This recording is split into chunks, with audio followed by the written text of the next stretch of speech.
Do you think that this national narrative concerning Oklahoma, where do you think it stands? How fair do you think it is? Do you think it's changed? Even though no significant games have been played, even going back to last season, Oklahoma did what it typically does. It won the Big 12 because of early losses, didn't get a chance to get into the playoff, played a bowl game that was somewhat compromised, but certainly lowered the boom on Florida.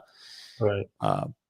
But it seems as though people are pretty not sarcastically optimistic, and I'm talking about people that have no stake in the game, just college football fans, media, legitimately optimistic about Oklahoma's chances legitimately at contending for a national championship.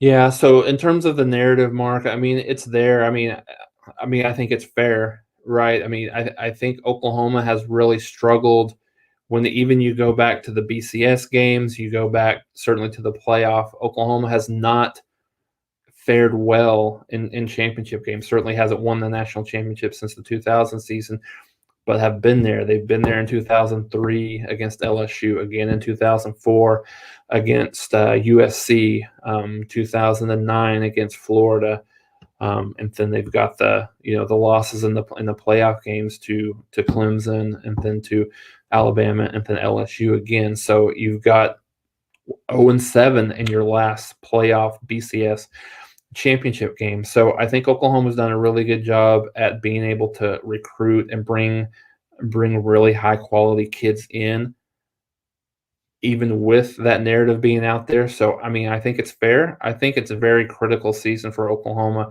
to at least win a playoff game to kind of change that narrative, because there are some kids out there that, all they care about is playing for a national championship and winning a championship. And so when you're going up against the likes of Clemson, Ohio State, Alabama, Georgia, teams that have won playoff games, not all of those have won a national championship, obviously, but over the last few years, but all of those have put themselves in a position to play for a national championship. So I think, you never know what injuries happen. So I think this team, if they don't make the playoffs, I think it's a massive disappointment based on where you're at right now. If they don't win a playoff game, I think it's still a disappointment, certainly not a massive disappointment, because once you get to that game, you don't know, who knows what happens, who knows who's playing really well at the end of the season, and then you have a break. So some of those things, you have to be more lucky than good. But I think if Oklahoma gets to the national championship game this year, I think most people would think that's a success. Even some of the diehard fans that expect Oklahoma to play for a national championship, win one every single year, I think it changed the national narrative. And I think a lot of that comes from the defensive side of the ball, that narrative, even though that people know that Oklahoma has improved over the last couple of years, the reputation kind of precedes itself from that perspective. And then, I don't know that the Big 12 has a great national feeling. I think it's the SEC, maybe the Big 10. And then, somewhere along the lines, you have the ACC and the Big 12 there as a conference overall. But, I think being able to buck some of those trends will allow Oklahoma to, to go over the top. And I think, Lincoln Riley is a guy that's got a lot of attention from the NFL. Reportedly he was offered the Philadelphia Eagles job. He's even talked about, potentially being interested. It'd have to be the right job, but once you get down the line, these next couple of years, does Riley, if you're not able to get over the hump and win a playoff game or win a national championship, does Riley have the thought, man, maybe I can't win a championship here? So I think it's certainly a critical year for Oklahoma to get through, to bust through, to at the very least win that first playoff game. I put some numbers together the other day, and they happen to be in front of me. Like you can imagine, I've got mounds of notepads with notes that I've taken, but this happened to be in front of me right now because I was going to post some kind of video, but didn't take any action on it. There have been 7 playoff seasons. And so those 3, meaning Alabama, Ohio State, Clemson, and Alabama has certainly been the leader there. But if you group those 3 together, as many people do, they've won 6 of the 7 national championships. So LSU won the other one. Mhm. You know, there have been 14 national championship game appearances. So 7 seasons. Obviously, there's 2 teams in the national championship game. So those 3 have filled up 11 of those 14 spots in the championship game. They're 9-1 against the field. So basically, other than LSU beating Clemson the one time, Mhm. they only lose to each other. That they haven't lost to anybody else. Nobody else beats those 3. They just beat each other en route to the championship game. You know, there's been 21 games since there are 3 games per season, the 2 semifinal games and the championship game times 7 is 21 games. And those 3 have won 17 of the 21 games. So this just, you know, I would like it to change. Even though I'm a fan of one of the 3 teams, I still don't like it. Right. It's just not that interesting.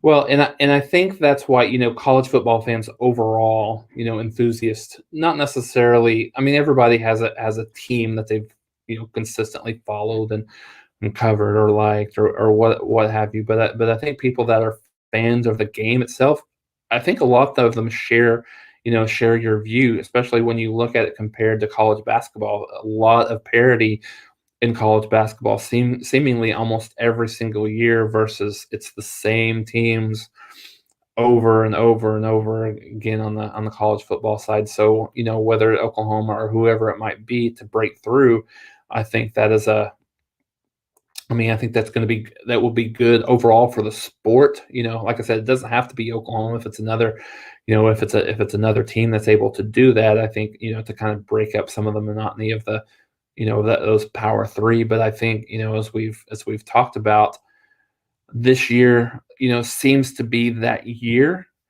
that, you know, possibly there's some chinks in the armor of some of those teams. You know, you look at Alabama and Ohio State as 2 teams that, you know, coming in with new quarterbacks. Certainly both of those teams looked good from a spring perspective.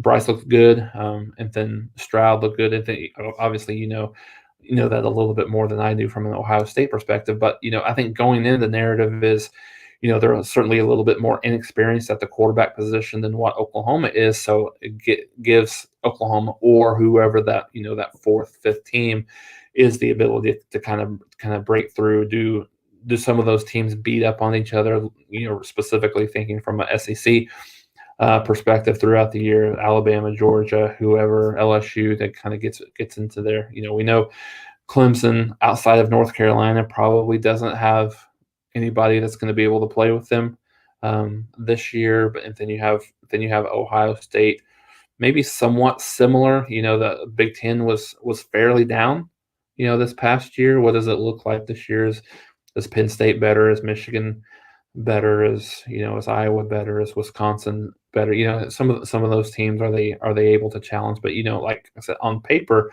you know, it looks to be where maybe this is the year where, from an experience perspective, Oklahoma has a little bit of additional experience, whereas some of those other teams maybe don't necessarily have that coming in. Yeah, it's just going through the 7 previous years, because we're looking at the 7 playoff years. If you go 7 years prior to that, just seemed to be, even though for most of all those seasons, of course, since we're just looking at the playoff here, that was just a BCS, a 1 versus 2. And I'm sure if you extended it to who were the number 3 and 4 teams in the country, just a lot more variety. LSU was there for a couple championship games. They won 1. Florida was there for a couple championship games. Auburn got there a couple times. Oregon, you know, just in the previous 6 to 8 years before that, the Pac-12 got in there with USC was, of course, dominant for close to a decade under Pete Carroll. Oregon was really good enough to get to 2 championship games under Chip Kelly and then Mark Helfrich with Chip Kelly's roster. And just, you know, a lot more circulating there again in the SEC with Auburn and Florida and some other teams being able to challenge LSU. And Oklahoma, Texas, both out of the Big 12 in the preceding years, 08 and 09. Florida State. Yeah, just you know, still power brands, still big name, big time schools, but just more of them. Right. And, and I think one of the things that, really kind of plays into it, I mentioned a little bit, you got to catch some breaks as well when you get into those playoff games, certainly not excuses, but Oklahoma going to the 2003 championship game against LSU, Jason White had an injured elbow, kind of going into that game. 2004, there was certainly no excuse. That was a dominant performance by USC. 2009, DeMarco Murray gets hurt in the Big 12 championship game. So, I mean, there's a couple of things that you have to have go your way, from an injury and a suspension perspective leading up to those games. But yeah, I mean, it's definitely going to be fun and interesting to see how it certainly plays out this year. But I mean, you've got when you look at the top 5 preseason, you're going to have, it's the same, as you mentioned, it's the same, it's the same people. It's, it's Alabama, it's Clemson, it's Ohio State, it's Oklahoma, and it's Georgia. I mean, I think you've got those 5, and I think you've got probably a considerable gap between those top 5 and the rest of the country. I'm not sure how you feel about that, but I mean, I think I would be extremely surprised if you, in whatever order it ends up being, if you don't see those 5 schools being in the top 5 when you're looking at to begin the year and maybe as we get towards the end of the year as well. I think our biggest reasonable hope for there to be change, for there to be, at least not long term, I'm not talking about the structure, the power structure completely being turned on its head. I'm just talking about for this one season. I guess the hope would be Ohio State's extremely young. Maybe they drop a couple games and maybe they still win the Big Ten, but they're just not good enough to be selected for a playoff. So maybe that opens a door for an Oregon. Maybe Iowa State is able to be as good as they could be and upset Oklahoma and get a bid to the playoff. Maybe North Carolina. I think they've got Notre Dame out of conference. They play in a weak division. Maybe they can come through with one loss and then they pull off an upset in the ACC championship. I'm not talking about these as probabilities by any stretch, Sure. but if you've got 4 or 5 different possibilities that if maybe 1 or 2 of them come through, then it shakes it up a little bit, maybe in the form of, again, an Oregon, an Iowa State, a North Carolina. Georgia, of course, is part of that elite to a certain extent, but if they make it, it's not like that they've been showing up every year. They've only made it once. So that would be a bit different. Or an Iowa/Wisconsin upsets Ohio State, but they, again, would have to have a big year and pretty much be unscathed or have one loss and upset Ohio State in a Big Ten championship game. Well, it's interesting. A lot of those teams that you mentioned, they almost all of them have high-profile non-conference games that gives them the opportunity to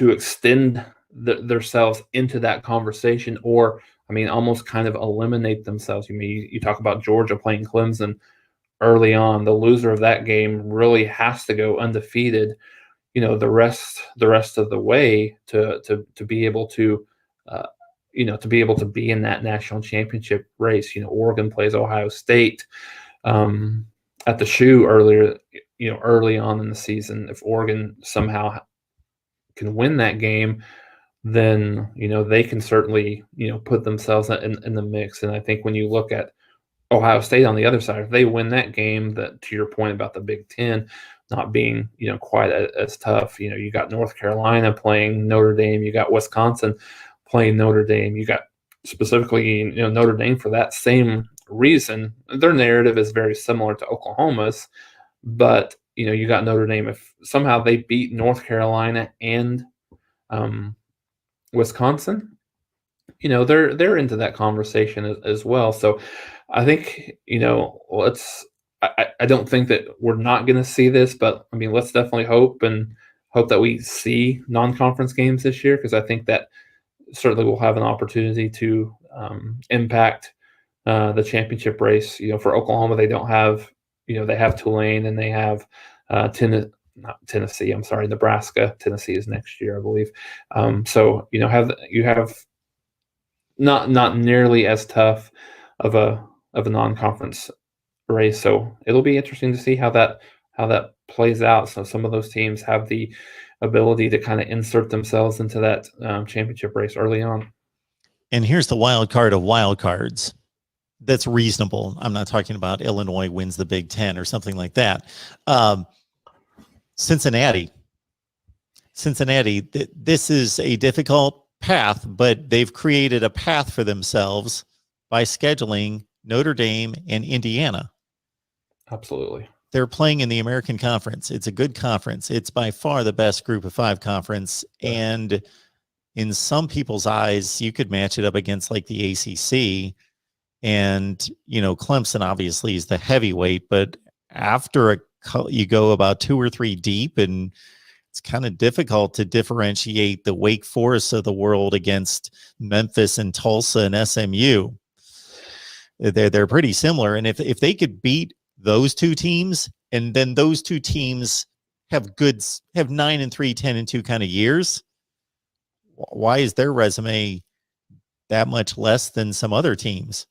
Yeah, I mean, yeah, no, I completely agree with you, and I think the discussion last year, you know, with Cincinnati going there, there was a little bit of discussion, you know, nationally. Does Cincinnati deserve to be in there as an undefeated team over Ohio State that had the, you know, kind of the less games? But that, I mean, that's a discussion for another day. But exactly to your point, they have if they were to go undefeated and you have wins over Notre Dame and you have a win over Notre Dame and you have a win over North Carolina there. That was the other non-conference game, right? No, I'm sorry. Indiana was the other non-conference game. So you have both of those teams. Indiana is a team that's probably top 15 this year. I mean, preseason. So you get a win over 2 of those schools. Now you're in the conversation. I think it remains to be seen. Will we ever see a Group of 5 team make the playoffs? There's just so many things have to go right for that to happen. I mean, conceivably, I mean, it's kind of the same conversation. Does a 16 seed ever beat a number 1 seed in college basketball? Well, I mean, a lot of people, I mean, we thought that it would never happen, but it happened. So, I mean, I think eventually the cards will align the right way, and we'll see a Group of 5 team get in. But you know, there's got to be an awful lot that goes right from a scheduling perspective, from how impressive they are in their conference. Have a couple of the Power 5 conferences really not have a strong team, at least a 1-loss team. So, you know, me personally, I would like to see it. I'm a proponent of expansion just from a playoff perspective, but I mean, not crazy expansion, either 6 or 8, but I don't know. It'll be interesting to see if before we get to an expansion, because I think it's inevitable. It'll happen at some point here, but you know, before we get there, does a Group of 5 team, are they able to get into that playoff? It'll be interesting. UCF went undefeated in 2017 and 2018. They were, before the bowl game in 2018, they didn't get as high as like number 12 before the postseason. And so again, Cincinnati, in addition to them winning those games, it would just be fascinating to see the committee have to squirm if there's just some kind of unavoidable situation. Like let's say Notre Dame's undefeated, so they're in, and they beat Cincinnati 31-30 at home on a last-second field goal, and Cincinnati won everything else. Right.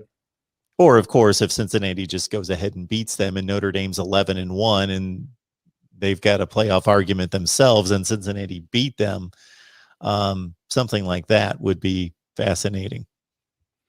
Yeah, it would. I mean, it's as much about the name of the team as it is the record. I mean, unfortunately, I mean, we had this discussion a little bit last year when we were kind of comparing Oklahoma and Iowa State from that, you know, if some things fell right from a championship weekend perspective, and Oklahoma was able to certainly win that game, and then, you know, if a few teams lost, then could Oklahoma slide up there? And I think the conventional thought process between both of us was, Yeah, Oklahoma probably could, but Iowa State, because of their name, probably, probably not. So I think there's still some, you know, some things that kind of go into the to a team like a Notre Dame or a team like a Iowa State, or a team like an Oklahoma versus a team like an Iowa State, or maybe even a Indiana or Cincinnati or somebody like that.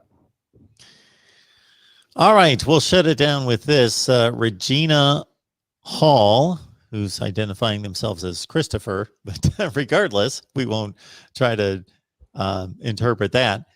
You talk about getting to the nitty gritty, just getting right down to it. We tend to try to build up to these things. You know, we're breaking down positions and we're breaking down personnel. Just coming right with, can Oklahoma beat Alabama to win the national championship? Can I would say Yes, can. yes, they can. Will they? Could. It's a different Yeah. story. I mean, Yeah. yeah, like you said, like it's I think at some point we'll get to predictions as we get further in the summer and early fall. But to me, it's obviously way too early to tell. I think a couple of things that I think that could derail Oklahoma from being able to beat a team like Alabama. The offensive line is, I think, probably the most and I hate to use the word concerning, because when you say concerning, there's a lot of doubt that kind of comes on with that. The biggest question mark of the team right now, I would say offensive line, particularly the center position. If Oklahoma is able to solidify that, obviously through not tomorrow, but through the summer and then early on in the fall, and certainly through the schedule, if the offensive line can become a strength, one of the strengths of this team, I do think that Oklahoma has the talent on both sides of the ball, has the depth where they can just really kind of impact,